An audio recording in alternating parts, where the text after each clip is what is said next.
So when you're buying a business, what are some of the things that you need to think about and be aware of when you buy a business? And it's much easier to buy a business than it is to start one.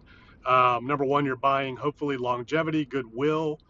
You're buying brand equity, market share, all of those things. So if it's a good business that's been up and running, established, they have a good, solid employee base, good management, and a good reputation in the industry and the community, then it's much easier to buy and consolidate than it is to start. But what do you want to be aware of? What do you want to look out for? So sometimes when it comes to buying an existing business, you need to be very careful and do your due diligence. Make sure you search for any kind of liens, encumbrances, any legal issues, actions, things like that, to make sure you're not buying a business that has looming legal or other difficulties, financial difficulties, vendor accounts that they owe, somewhere out there that you're not going to know about till after the transaction. The other thing is, a lot of times you don't want to take over the corporation. You want to create a new corporation, and then start operating from that instead of taking over the existing corporation.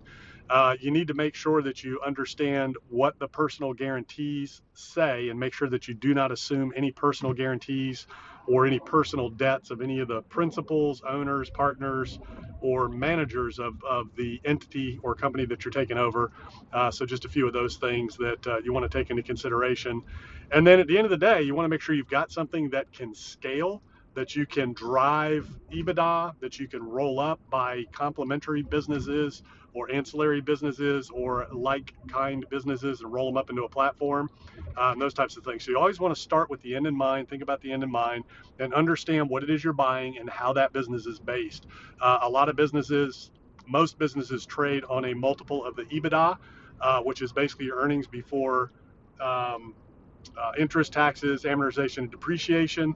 So you want to make sure that you understand what that net income of the business is. You want to make sure that you understand what the income to the owners has been, discretionary income to the owners, and you want to understand what expenses they've been running through the business, so you have a true picture of what the real EBITDA is for that business, what the real net income is for that business.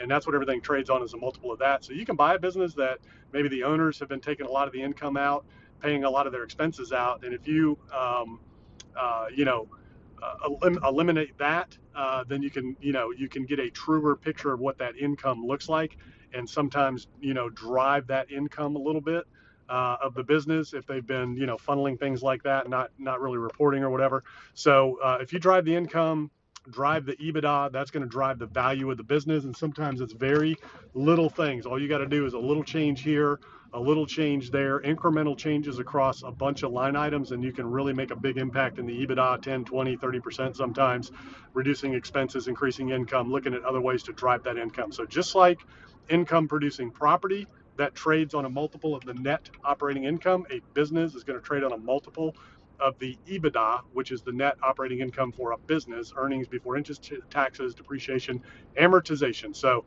those types of things is what you want to be on the lookout for, and what you want to think about and consider when you're buying a business or multiple businesses.